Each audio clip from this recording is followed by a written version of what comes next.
Hello and welcome back to the Soul Aligned Network private podcast. I'm your host, Criss Madrigal, and every week I love bringing you guests that really pour into our community by being guest experts inside the Soul Aligned Network Facebook group.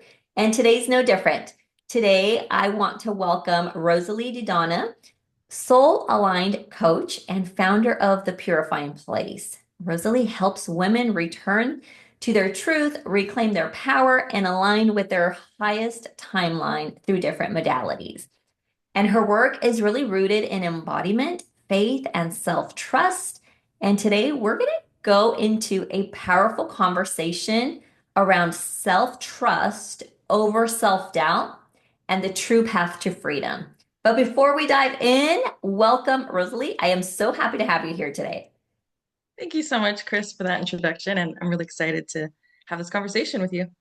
Yes, so am I. I mean, right before we jumped on, I just had to share with you how many similarities I feel towards you in the work that you do and so many other areas. So I'm very excited to dive into this conversation and not only me get to know you deeper, but also have the audience get to know you because you've been one of our guest experts inside the community and you hosted a powerful event that I know you shared was lovely. And we get to have you back again in January. So I'm excited for that.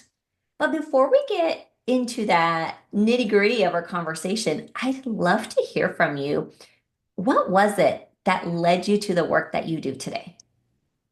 Oh wow, that's such a juicy question because there's many things. And I think the main catalyst was my daughter's birth at the beginning of 2020. Um, I guess it was more in the middle because, of course, the pandemic happened in March. And when everything shut down, I was pregnant at the time. I thought, and I'm a teacher, so I thought, oh, what a great way to just be at home, pregnant, working from home on my laptop. This is going to be great. Away from all the things in the world. And little did I know, in May, shortly 2 months later, my water broke spontaneously. And I went to the hospital with my husband, and they admitted me, put me on bed rest, and at the time I was just about to be 23 weeks. Hmm. And they said stay pregnant for as long as possible. But she came shortly after. And that experience of seeing her transformation through the 5 months that she was in the hospital, um, and overcoming all the things that, the doctor said would possibly go wrong and would most likely happen. Um, Blindness, multiple disabilities. She had brain bleeds. Um, there was a hole in her heart that wouldn't close. She was intubated because she couldn't breathe on her own. So many things that could have led to a different outcome. And throughout that process, I was at the beginning, of course, and throughout, I was just wrought with grief and just inner turmoil and just hopelessness, thinking, what have I got myself into? What did I do to deserve this? Why am I being punished? Like all the questions that kind of race through our minds when something um, really difficult happens like this. And the day I had to leave the hospital, like she finally came. I had to have emergency C-section. She was rushed to the NICU. We couldn't hold her for weeks after. My husband and I had to go into the NICU alone without each other, so we weren't like together as a family until much later because there were so many like protocols with COVID. It was just even more restricted. And still remember, like, I was being discharged from the hospital after she was born, and I had to leave her in the hospital. And I did not expect just that level of grief and suffering, and just it's just awful. I wouldn't wish it on anybody, but obviously went home, and that night I couldn't sleep. I was like tossing and turning and thinking of all the things that could possibly go wrong. And I was very much rooted in like victim consciousness, like, oh, like this, all the thoughts that are just like blaming myself and, oh, nobody can help me and what's going to happen and all powerlessness. And before I went to bed that night, like in the day, I'm crying, I'm saying all these things in my mind, and I hear a very sharp voice in my mind telling me like, well, just kill yourself then. And that like shook me to my core. I was just like, what was that? It was very dark, very scary. And in that moment, I decided like I have to make the conscious decision to focus on the positive, focus on the good, be as grateful as I can, even in the midst this of these issues that came up. And that night when I went to bed, I couldn't sleep, obviously, because my baby's in the hospital. Um, and I just lay there awake in the dark while my husband's like snoring beside me. And I get this wave of this feeling. And this voice speaks to me. And I always describe it as a voice, but it was more like a knowing, a Mhm. feeling, like a rush of energy that told me like Lily will rise from this. Just like Mhm. her name says, Lily Rose, because Ah, we had chosen her name like years before, or months before she was born. Um, and I thought, whoa, I get chills even when I say it today. I still remember how powerful it was. And in that moment, I felt like pure peace, serenity, like all the chaos in my mind and the anger, the sadness was just gone in that instance. And I thought, whoa, what was that? It's just so yeah. wild. And from there, I just went through that process of seeing her in the NICU. I would go to the NICU, once, twice, three times a day to visit. And every time there was something new, like, okay, now it's the blindness, now it's the brain bleeds, now it's this. Um, I made that conscious decision to be grateful, to focus on what that voice told me, well, which I really believe was the voice of God, Mhm. and focused on that as my mantra to give me the faith and the belief to hold on to a different outcome instead of what everybody was telling me what was going to happen. And that Yeah. ultimately, I believe, shifted me into taking full responsibility for my experience and into creator consciousness where I could help manifest that into a better outcome for myself and for my daughter. Yeah. Oh, wow. That story is so powerful. But after, how is Lily doing? She is 100% healthy, whole. She's thriving. She's in kindergarten now. And yeah, nobody would ever know, like just by looking at her, that she went through what she did. So powerful.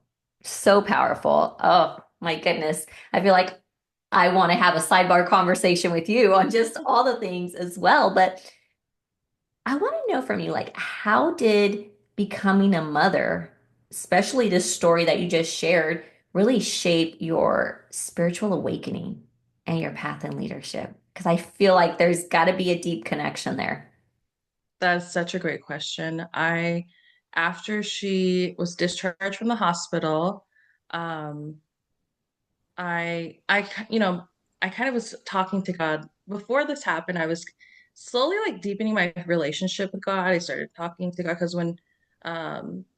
maybe just a few years before I started teaching for the first time, and my first school I taught at was a Lutheran school, and I thought, oh, great, I have to teach kids about God and religion, and I don't even know what that is, and just being around the children, being around people who have faith and belief in this higher power inspired something within me. There wasn't I didn't agree with everything that was being taught, but it just helped me decide what was true for me. And so I started speaking to God, like in the car or whenever I had alone time. And through this process in the hospital, I feel like that really helped deepen that conversation because I was like, okay, God, if you really say Lily's gonna rise from this, I don't know how because there's so many things that she has to overcome. Um, but if she really does, like you said, I will be a full-fledged believer. I will be devoted to you. I will be devoted to learning more about who you are and what you are, or whatever it is. Um, and at that time, I was like, I won't question it again. But of course, like there's still some doubts. Um, but now it's again, it's just that building of faith and self-trust over time.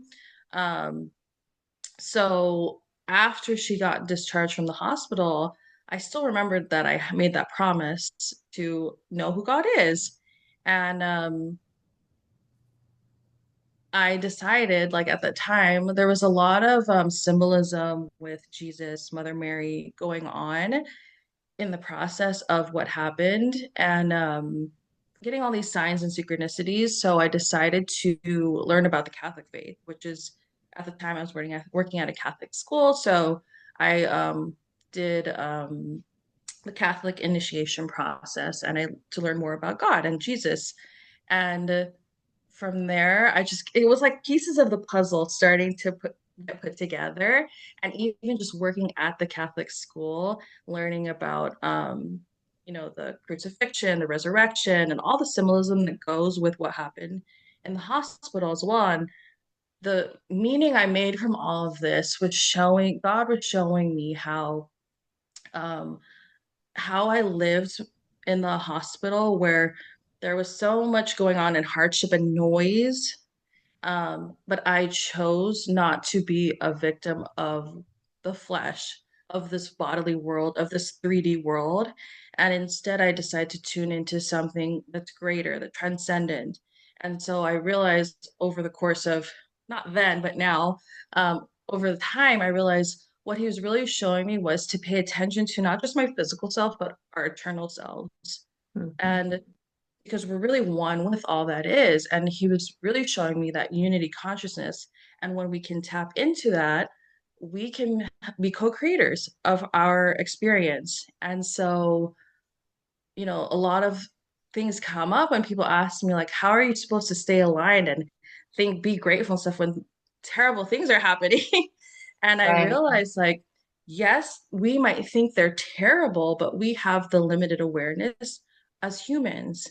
And so when we decide to surrender our understanding and be open to receiving answers, we tap into the unlimited potential of God and we are open to receiving those answers and moving in a different way that changes us and our frequency to then experience something different. And that's what I truly feel like Jesus was teaching in resurrection and what God was showing me in this process of my daughter rising from the NICU, rising from all this suffering essentially. And God has been telling me, like, this, even though you experience this peace and this miracle in this process of 5 months in the hospital, that peace that you felt in that moment, at night when you had to leave the hospital, before going to surgery to have your daughter, like those were not those you can live in that peace forever. Like that's like how you should be living. And all the things that kind of keep us stuck um and blocked are products, from what I've seen, of our own mind and our own conditioning. Yeah. Oh, wow. I really love how you just, I feel like your story is a little bit reversed from mine, but how you found that connection to God in your story and religion and just kind of pieced it together to allow not just Lily to rise, right? But just you and your awareness and your consciousness and that connection with God. And that's so beautiful because sometimes when we're in those situations, we do fall victim of our own suffering, right?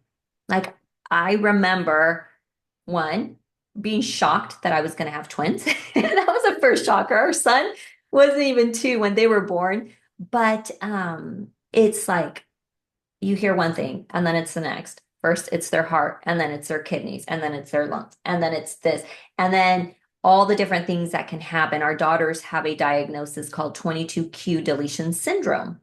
And that can manifest in over 180 different ways in the body. Mm-hmm. And so if you really start thinking about it, your mind will go crazy. Like, what are all the things that could possibly happen? And I made a conscious decision to not go search the internet, to only allow the information that was given to me from the doctors to not overwhelm myself. But even then, you're like, I'm sure you were the same way. You're just so devoted at, making sure that your children thrive and giving them every opportunity and all the things that they said could happen, some have happened. They both had their open heart surgeries. They only have one kidney. They, had multiple occurrences of pneumonia in their lifetime. And so it wasn't until 2 years ago that we learned that their immune system is compromised. And so now we do infusions every 2 weeks. And it's like all these different things that were happening. And to me, that devotion into making sure that my family, not just my daughters, but my son and husband, that we are all doing well, really was the same thing that broke me. Like Mm, it made me like I completely lost my identity in pouring myself into motherhood. That was my breaking point. I was completely burnt out. I was living in survival mode, and that then manifested into an autoimmune condition. But mm, for me, it wasn't until all those things happened that I had to now go within that I really then began to hear God's voice, because I was born and raised Catholic, very devoted, just very religious.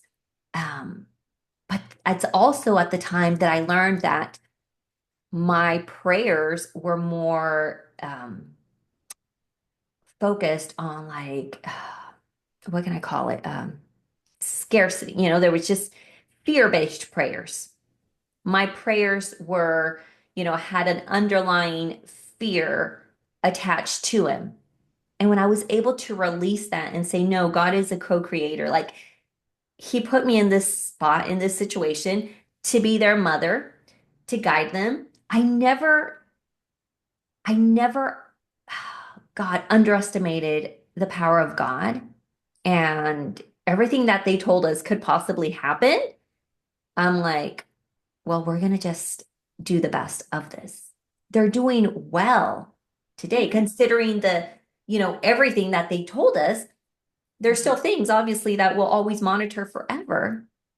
But it wasn't until I completely lost myself, like lost who I was, that I realized, oh my gosh, I can't even show up for myself. How am I even showing up for my family? Yeah. You And that's said where so the many amazing things. Yes, yes, yes, yes. And I love what you said too about, you losing yourself in that process. It's almost because that I went through the same thing after she came out of the hospital. I was so focused on keeping her safe and healthy and whole. Like yeah, it was like the spiral down into losing who I was. Um, and it's interesting, how you were saying, you were in that scarcity lack, like survival mode. And it's so true. That's part of the conditioning too of wanting to be safe, wanting to know what the outcome is. And some of that is not just what we went through as mothers, but also like from old childhood wounds and conditioning throughout life. Because after she came out, I thought, oh my God, now everything's going to be great because I have my husband, I have my daughter, and we have a home. It's going to be wonderful. And of course, like you said too, it's like I had my own awakening. And I feel like I always thought awakening was supposed to be like this beautiful thing. It was in 2020, I remember it was 2021. I was like, what is happening? I felt so disoriented, like I was losing my mind, and just because it was weird. It's like you get this brief moment of surrender. Like in the hospital, I was surrendering, I was letting God do his thing as much as I could. Obviously, I was still kind of holding on, but then letting go and like learning. I realized that process was like a training or like a fortification in spirit. And so when once we came out of there, it wasn't that process wasn't done. It was like, oh no, we're gonna break you down more because you're trying to control so much. control. You just hit a Yes, super it's powerful word that. there. Yeah. And so instead of getting better after going through that lesson, it's like it got worse. I controlled more because I thought, oh my gosh, what if she's readmitted? What if something bad happens? What if, and all the fear started coming. And here I am projecting this fear onto my child unconsciously. Yes. And I had to do, at some point, I couldn't get out of bed. I couldn't drive. Anywhere I looked, like vision was disoriented and shaky, and I just felt ill. And I was like, what is happening to me? um, and the doctors were like, nothing's wrong with you. You must be anxious. Something was, it's nothing. And I'm like, are you kidding? I feel terrible, like heart palpitations, things looking weird, like not getting out of bed, couldn't drive. Um, and then intrusive thoughts too. That was like another thing. Anxiety, like the worst I've ever experienced. And so I was like, I'm gonna see an energy healer because I Mm. remember trying Reiki once a long time ago, and I thought, okay, I'm just gonna try that because it must be something spiritual, it must be something energetic. Like that was my intuition. And so I go see a woman near me. I have that session, very powerful. Feel like the hugest amount of relief I had in a long time. And I thought, whatever that is, I need to learn how to do it. And so from then on, I trained with her all the way up to master level as fast as I could because I was like, I need to fix this because if I can't take care of myself, who's going to take care of my daughter?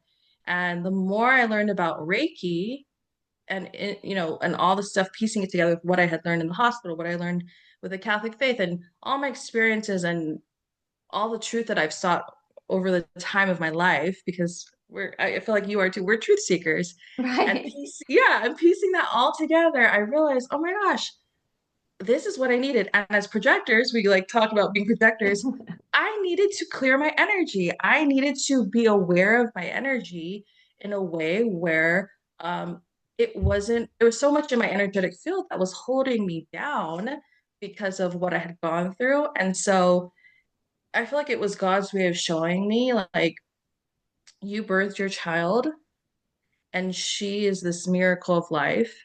And now it's time to rebirth you Oh. because yeah. And it was so powerful. And at that time I trained in Reiki. I also decided the job God led me through all this. I had to quit my job. Like I was like, God, what is happening? It was just so much. Quit my job. We had to leave our home for a while because there was a leak and like all this chaos. And I realized, oh my God, I'm still not done being punished. Like I still think I'm being punished.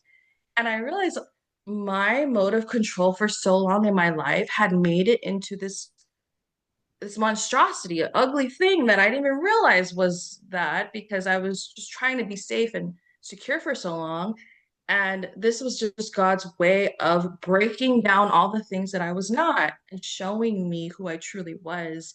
And when I could truly heal on the inside with the therapy, with energy healing, with recognizing what my conditions, beliefs were, and reprogramming my subconscious, um, it changed the game, like changed the game for me. And throughout that process of learning Reiki was when my teacher at the time was doing an Akashic reading for all of us.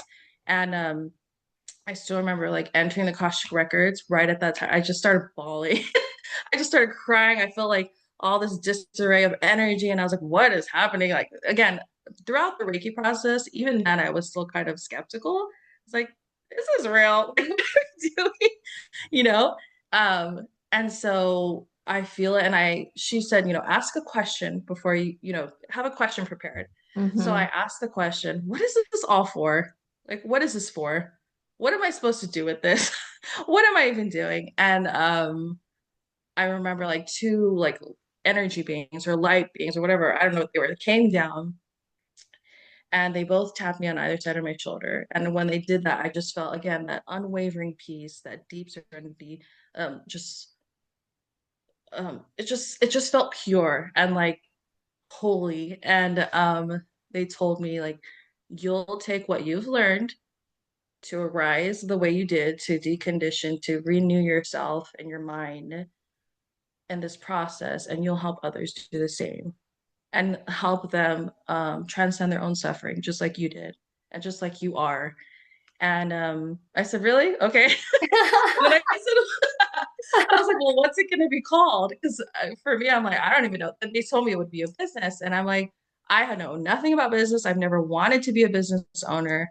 I'm, and they told me it's going to be the Purifying Place. Oh. And I thought it was going to be the Purifying something else. And they're like, no, no, it needs to be place specifically.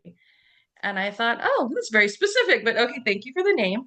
And since then, I didn't even understand the name. And now I realize each year, each month, I realize this is why they picked it. Is because the purifying place is like within us and is also all of us. And when we access that space in our heart that's connected to the divine, like you purify yourself from within. You can really, you will allow yourself to release all the blockages and the false identities and illusions of who you thought you are to access that beautiful eternal self beneath it. And and it's still a process and it's still a journey. Yeah. Never ending, right? Yeah. Evolving. You feel like you got to one place and then something else is revealed and you get another message and wow, your story is so beautiful and it really touches me. I mean, I got the chills several times as you were talking, but with all the work that you do now, I mean, one of the things that you do is guide women in reconnecting with God, right? And their intuition and their own divine guidance. So what does that look like in practice, especially for women who may feel disconnected or unsure or just really don't trust themselves? Yeah, that's such a great question. Um, I believe it starts with tuning into your inner guidance system. And most people don't even realize like your intuition. And the thing with intuition though is the intuition might come out very clear and it's subtle and it's soft.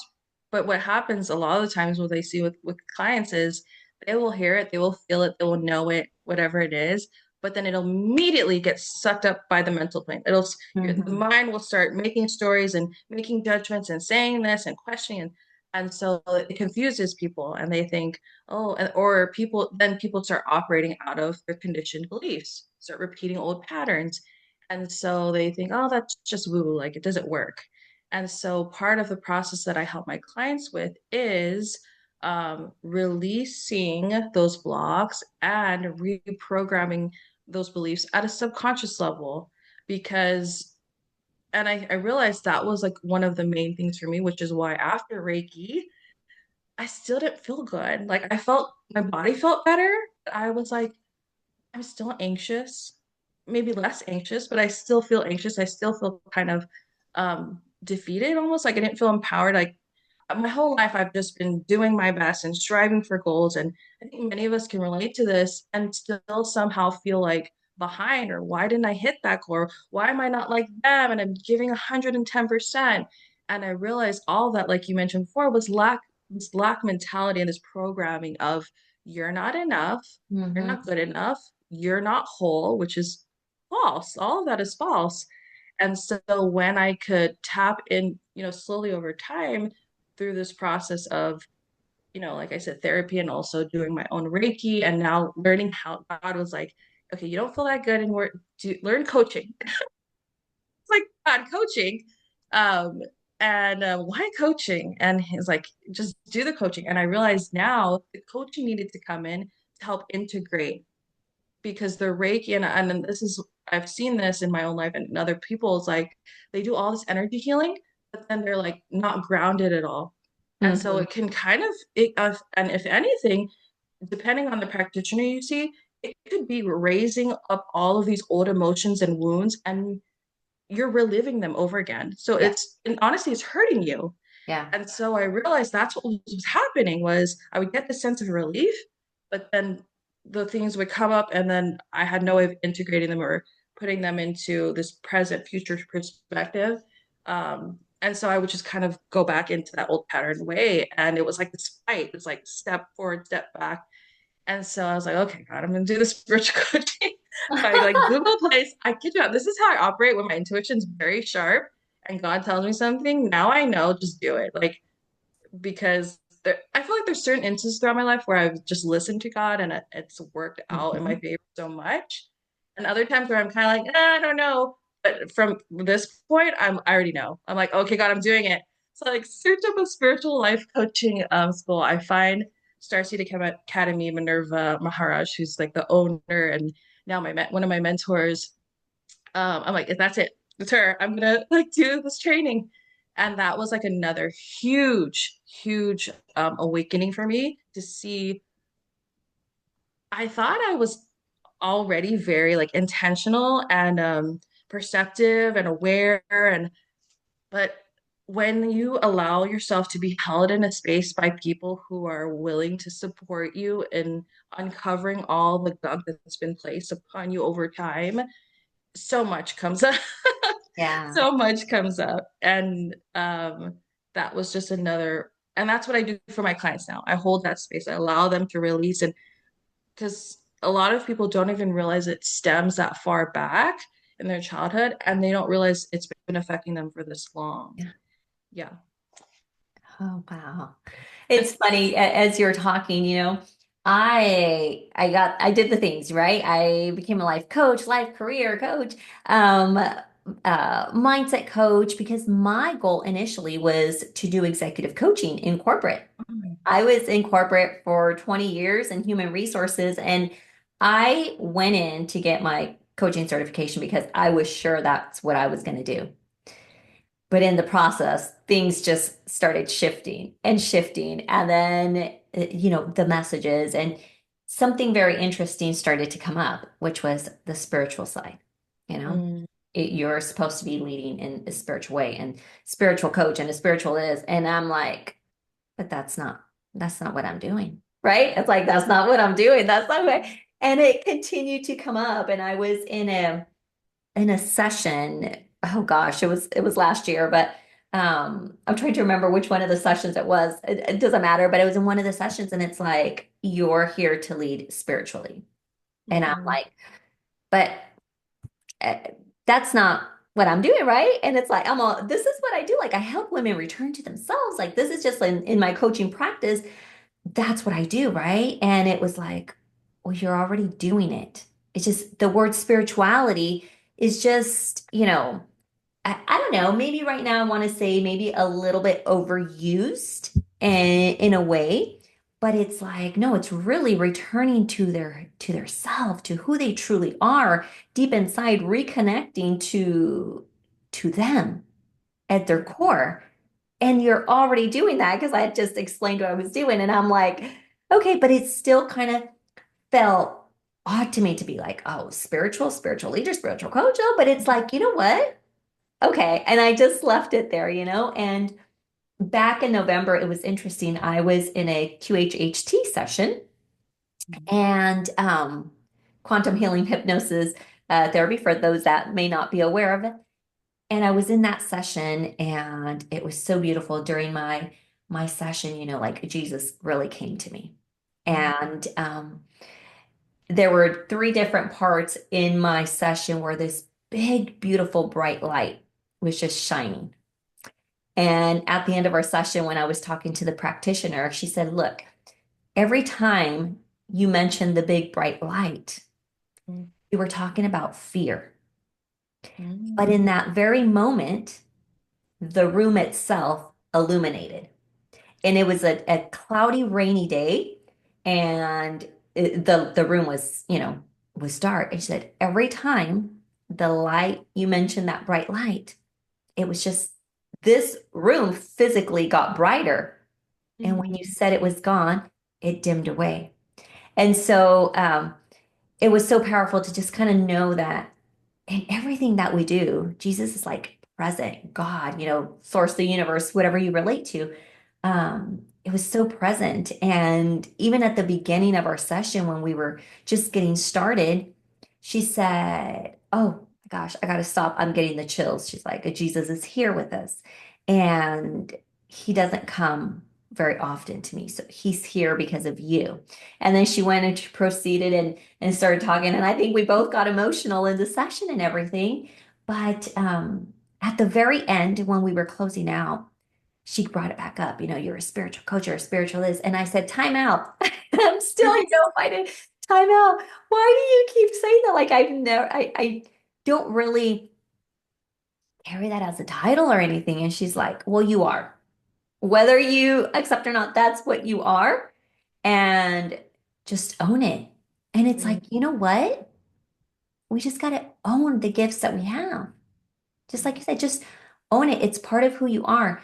And it's a beautiful way where God is speaking to you. And I truly understood that, yes, I'm like a very multifaceted person, and you're going to see me do different things, you know, But deep inside, those that work with me privately, that's what we're working on, really rediscovering who you are at your deepest level. And so as you were talking, like, yes, yes, yes, that's what we're here to do, right? Whether, and I say we as in you and I, because we're having this conversation, but it's like really find who you are deep inside. That is like Mhm. my wish for everyone. Reconnect with your most authentic self because, like you just said, in the process of our life, we carry so many things that really don't belong to us, that really Yeah. just shaped who we are today. And we really don't need a lot of those things that we carry, but it's in that letting go that we have to release certain identities that we've been carrying that Yeah. really don't belong to us. And every hard moment, like you've spoken about your motherhood journey, I've shared mine throughout time. It's like it was those very moments that we had to go through to Mhm. shape the person that we are today. Yeah. Like, can we be grateful for even the toughest of the moments because they've led us to the women in this case that we are today? Yeah. That's powerful. That's so, I got the chills too when you're talking about Jesus coming up and as the bright light, and um that's very powerful. And I love what you said too about the moments that kind of shape us, because you're right. Like when you're going through it, you have this perception like, oh, this is awful. Like, but as humans, like that's what we do. We like assign this meaning to something. We judge a situation without having like the entirety of the awareness of it, like God does. And so when we can release that and just have the faith and the understanding that I don't understand what this is for, and it feels painful, but I have the faith and I'm gonna stay devoted to the truth that this is for me because God loves me and this is for my highest good. Whether I can see it or not now, I'm gonna trust in that. And and then you're right. It's like when you come out of it, there's so many blessings that come from those things, like us being fortified in our spirit and who we are, and how the people that we meet and the experiences that we have that ultimately change our lives. And we would have never accessed that if we just continued playing a victim or playing small or thinking, why is this happening to me? So I feel like as a spiritual leader, like you were saying, is like you have been able to like alchemize that situation and not let it continue to just add on to the blockages that have been placed onto us. So that's amazing. I love that.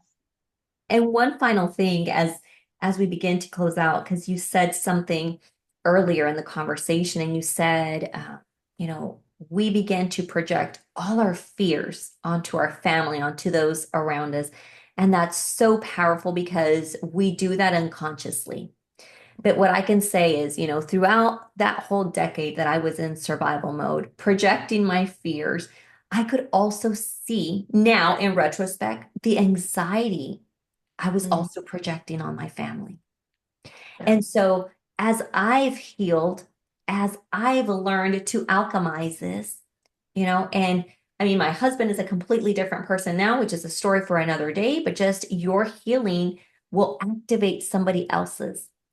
Yeah. And now, with my husband and I going through these same journeys of healing, and now actually being different parents because you become a different person in the process.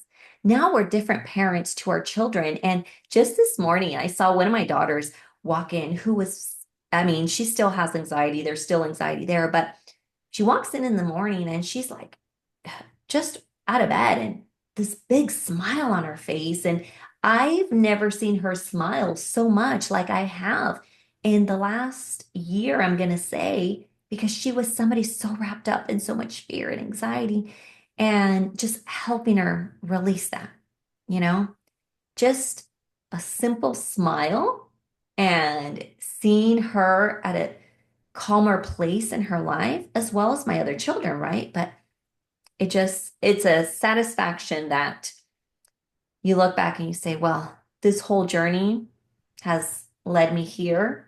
And it's only going to allow me to help not only transform my own family, but those that come into my world. Yeah, totally. And I think it's interesting how, like you said, you heal yourself and you see like the ripple effects of that in Mm. your family. And I've seen that too. And I think what I realize is like at the core of that is the self-responsibility.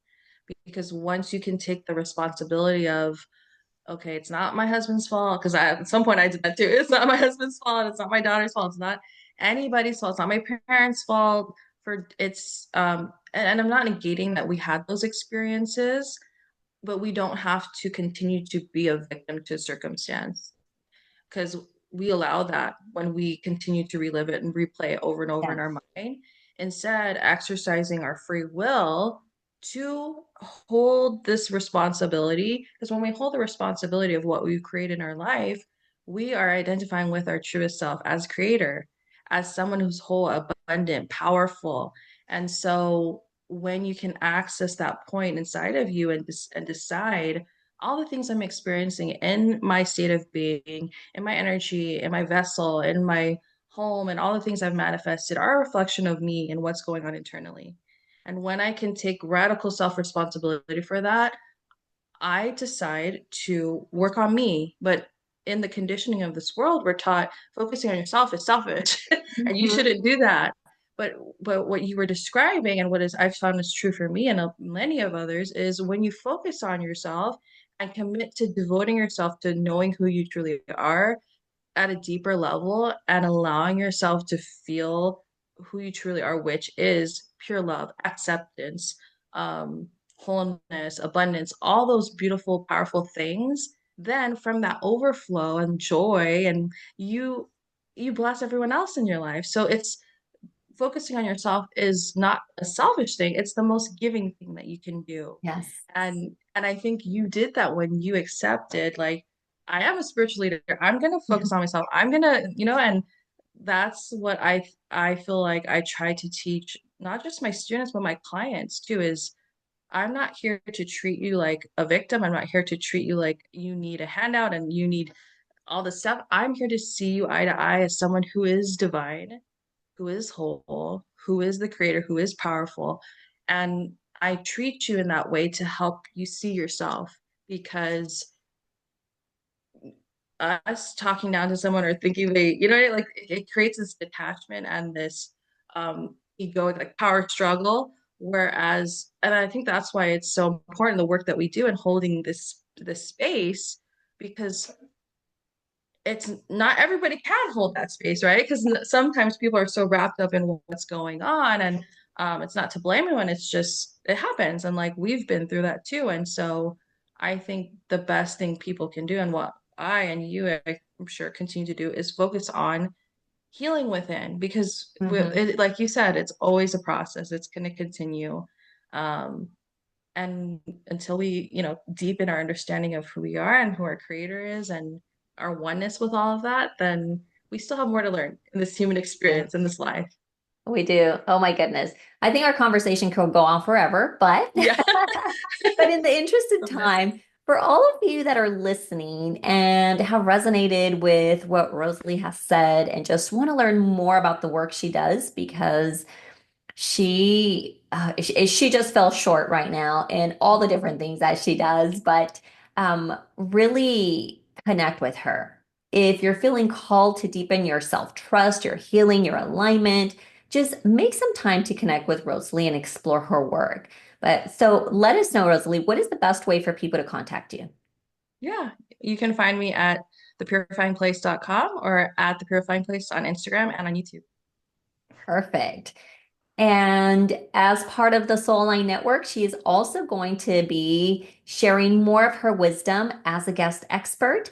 And as always, everyone that's here, thank you for tuning in. Thank you, Rosalie, for being here, for sharing all your just stories and knowledge and experiences here. And also for those that have had the privilege of being in your space in a previous session and now our upcoming session that you have in January. So everyone else, just tune in, connect with Rosalie. And we will see you next time on another episode here in the private podcast of the Soul Line Network. Until next time, bye.